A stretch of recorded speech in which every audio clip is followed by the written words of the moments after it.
श्री परमात्मने नमः। पूर्व प्रकरण में विशुद्ध अंतःकरण वाले साधक की सामर्थ्य का वर्णन करने के लिए प्रसंगवश कामनाओं की पूर्ति की बात आ गई थी। अतः निष्काम भाव की प्रशंसा और सकाम भाव की निंदा करते हुए पुनः प्रकरण आरंभ करते हैं।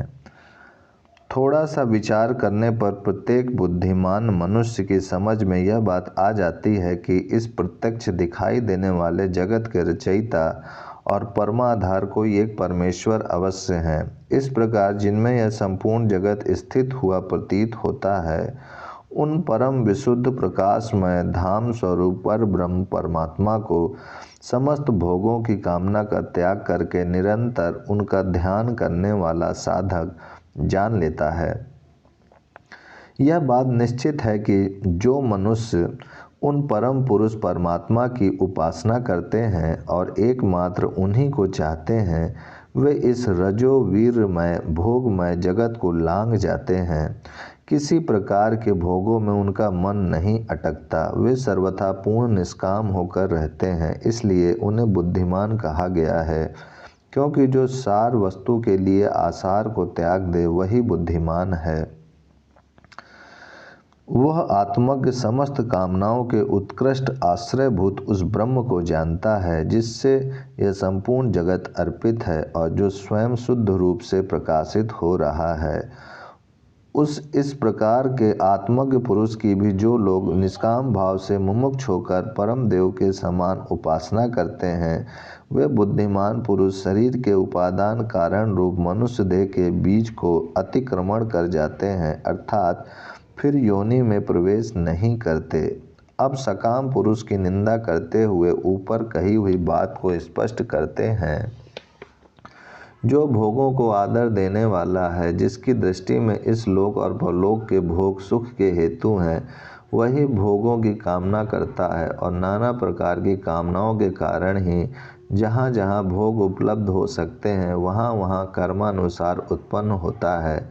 परंतु जो भगवान को चाहने वाले भगवान के प्रेमी भक्त पूर्ण काम हो गए हैं, इस जगत के भोगों से उब गए हैं, उन विशुद्ध अंतःकरण वाले भक्तों की समस्त कामनाएं इस शरीर में ही विलीन हो जाती हैं। स्वप्न में भी उनकी दृष्टि भोगों की ओर नहीं जाती, फलतः उन्हें शरीर छोड़ने पर नवीन जन्म नहीं धारण करना पड़ता। वे भगवान को पाकर जन्म मृत्यु के बंधन से सदा के लिए छूट जाते हैं। पहले दो मंत्रों में भगवान के परम दुलारे जिन प्रेमी भक्तों का वर्णन किया गया है, उन्हीं को वे सर्वात्मा पर ब्रह्म पुरुषोत्तम दर्शन देते हैं। यह बात अब अगले मंत्र में कहते हैं। यह आत्मा न तो वेद शास्त्र के अधिक अध्ययन रूप प्रवचन से प्राप्त होने योग्य है, न ग्रंथ के अर्थ को धारण करने की शक्ति से मेधा अथवा न अधिक शास्त्र श्रवण से ही। यह विद्वान जिस परमात्मा को वर्ण करता प्राप्त करने की इच्छा करता है, उसे इच्छा से ही परमात्मा की प्राप्ति हो सकती है। नित्य प्राप्त होने के कारण अन्य किसी साधन से वह प्राप्त नहीं हो सकता। यह आत्मा उसके प्रति अपने आत्मस्वरूप को प्रकट कर देता है। जिस प्रकार प्रकाश में घट आदि की अभिव्यक्ति होती है, उसी प्रकार विद्या की प्राप्ति होने पर आत्मा का आविर्भाव हो जाता है। इस मंत्र में यह बात समझाई गई है कि वे परमात्मा न तो उनको मिलते हैं जो शास्त्रों को पढ़ सुनकर लच्छेदार भाषा में परमात्म तत्व का नाना प्रकार से वर्णन करते हैं, न उन तर्कशील बुद्धिमान मनुष्यों को ही मिलते हैं जो बुद्धि के अभिमान में प्रमत्त हुए तर्क के द्वारा विवेचन करके उन्हें समझने की चेष्टा करते हैं, और न उनको ही मिलते हैं जो परमात्मा के विषय में बहुत कुछ सुनते रहते हैं। वे तो उसी को प्राप्त होते हैं जिसको वे स्वयं स्वीकार कर लेते हैं, और वे स्वीकार उसी को करते हैं जिसको उनके लिए उत्कंठ इच्छा होती है, जो उनके बिना रह नहीं सकता, परंतु जो अपनी बुद्धि या साधन पर भरोसा न करके केवल उनकी कृपा की ही प्रतीक्षा करता रहता है। ऐसे कृपा निर्भर साधक पर परमात्मा कृपा करते हैं और योग माया का पर्दा हटाकर उसके सामने अपने सच्चिदानंद घन स्वरूप में प्रकट हो जाते हैं। इस प्रकरण में बताए हुए सबके आत्मा रूप पर ब्रह्म परमेश्वर उपासना रूप बल से रहित मनुष्य द्वारा नहीं प्राप्त किए जा सकते।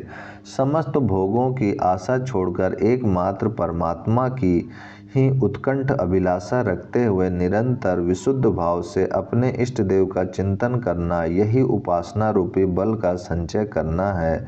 ऐसे बल से रहित पुरुष को वे नहीं मिलते। इसी प्रकार कर्तव्य त्याग रूप प्रमाद से भी नहीं मिलते तथा सात्विक लक्षणों से रहित संयम रूप तप से भी किसी साधक द्वारा नहीं प्राप्त किए जा सकते। किंतु जो बुद्धिमान साधक इन पूर्वोक्त उपायों से प्रयत्न करता है, अर्थात प्रमाद रहित होकर उत्कंठ अभिलाषा के साथ निरंतर उन परमेश्वर की उपासना करता है, उसका आत्मा पर ब्रह्म परमात्मा के स्वरूप में प्रविष्ट हो जाता है। उपयुक्त प्रकार से परमात्मा को प्राप्त हुए महापुरुषों के लक्षण बतलाते हैं। वे विशुद्ध अंतःकरण वाले सर्वथा आसक्ति रहित महर्षिगण उपयुक्त प्रकार से इन पर ब्रह्म परमात्मा को भली भांति प्राप्त होकर ज्ञान से तृप्त हो जाते हैं। उन्हें किसी प्रकार के अभाव का बोध नहीं होता, वे पूर्ण काम हो जाते हैं। वे अपने आप को परमात्मा में लगा देने वाले ज्ञानी जन सर्वव्यापी परमात्मा को सब ओर से प्राप्त करके सर्वरूप परमात्मा में ही पूर्णतः प्रविष्ट हो जाते हैं। इस प्रकार परमात्मा को प्राप्त हुए महापुरुषों की महिमा का वर्णन करके अब ब्रह्मलोक में जाने वाले महापुरुषों की मुक्ति का वर्णन करते हैं, जिन्होंने वेदांत शास्त्र के सम्यक ज्ञान द्वारा उसके अर्थ स्वरूप परमात्मा को भली भांति निश्चय पूर्वक जान लिया है तथा कर्म फल और कर्मासक्ति के त्याग रूप योग से जिनका अंतःकरण सर्वथा शुद्ध हो गया है, ऐसे सभी प्रयत्नशील साधक मरण काल में शरीर का त्याग करके पर ब्रह्म परमात्मा के परम धाम में जाते हैं और वहाँ परम अमृत स्वरूप होकर संसार बंधन से सदा के लिए सर्वथा मुक्त हो जाते हैं। जिनको पर ब्रह्म परमात्मा की प्राप्ति इसी शरीर में हो जाती है, उनकी अंत काल में कैसी स्थिति होती है, इस जिज्ञासा पर कहते हैं। उस महापुरुष का जब देहपात होता है, उस समय 15 कलाएं और मन सहित सब इंद्रियों के देवता, ये सब अपने अपने अभिमानी समष्टि देवताओं में जाकर स्थित हो जाते हैं। उनके साथ उस जीवन मुक्त का कोई संबंध नहीं रहता। उसके बाद उसके समस्त कर्म और विज्ञानमय जीवात्मा सब के सब परम अविनाशी पर ब्रह्म में लीन हो जाते हैं। किस प्रकार लीन हो जाते हैं, इस जिज्ञासा पर कहते हैं। जिस प्रकार बहती हुई नदियाँ अपनी अपनी नाम रूप छोड़कर समुद्र में विलीन हो जाती हैं, वैसे ही ज्ञानी महापुरुष नाम रूप से रहित होकर परात्पर दिव्य पुरुष पर ब्रह्म परमात्मा को प्राप्त हो जाते हैं, सर्वोत्त भाव से उन्हीं में विलीन हो जाते हैं। यह बिल्कुल सच्ची बात है कि जो कोई भी उस पर ब्रह्म परमात्मा को जान लेता है, वह ब्रह्म ही हो जाता है। उसके कुल में अर्थात उसकी संतानों में कोई भी मनुष्य ब्रह्म को ना जानने वाला नहीं होता। वह सब प्रकार के शोक और चिंताओं से सर्वथा पार हो जाता है, संपूर्ण पाप समुदाय से सर्वथा तर जाता है। हृदय में स्थित सब प्रकार के संशय, विप्र, देह अभिमान, विषयाशक्ति आदि ग्रंथियों से सर्वथा छूटकर अमर हो जाता है, जन्म मृत्यु से रहित हो जाता है।